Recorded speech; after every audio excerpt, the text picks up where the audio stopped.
தமிழ்நாடு மக்கள் தான் அரசியல் ரீதியாக முன்னேறிட்டு இருக்காங்க, தமிழ்நாடு தான் முன்மாதிரியா இருக்குன்னு சொல்றாங்களே. ஆமாம், உலகத்திலே 500 ரூபாய்க்கு ஓட்டு போடுறவன், 200 ரூபாய்க்கு ஓட்டு போடுறவன், குவார்ட்டர் காக்கா பிரியாணிக்கு ஓட்டு போடுறவன், தலைவன் பூரா கேரவன் மேலே உட்காந்துருப்பான். விஜய் கேரவன் மேலே உட்காந்துருப்பான். தொண்டை பூரா சாக்கடை தண்ணியை போய் எடுத்து குடிப்பான். விக்கிரவாண்டியில் டாய்லெட் தண்ணியை எடுத்து குடித்தான், தண்ணியே இல்லாமல்.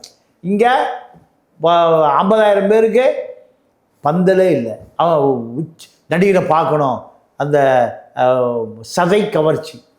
ஒரு நடிகையை பார்த்தா நடிகையை வந்து மேக்கப் மேனு ஒரு 3 மணி நேரம் மேக்கப் போடுவான். 3 மணி நேரம் மேக்கப் போட்டு அந்த நடிகையை இறக்குவானுங்க. நடிகருக்கு 3 மணி நேரம். இதைத்தான் அவன் பார்க்குறான். இதைத்தான் நிஜ வாழ்க்கையிலையும் பார்க்குறான், அரசியல் வாழ்க்கையிலையும் பார்க்குறான். அப்போது இவ்வளவு அறிவாளிகள் உள்ள ஒரே மாநிலம் தமிழ்நாடு தான். அதிகமான சாராய கடை உள்ள நாடு தமிழ்நாடு தான். லாட்ரி விற்ற நாடு தமிழ்நாடு தான்.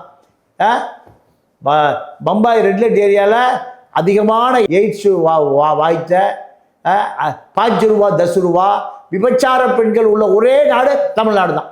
பம்பாயில் ரெட் லைட் ஏரியாவில் அதிகமாக தமிழச்சிகள் தான் விபச்சார பெண்கள்.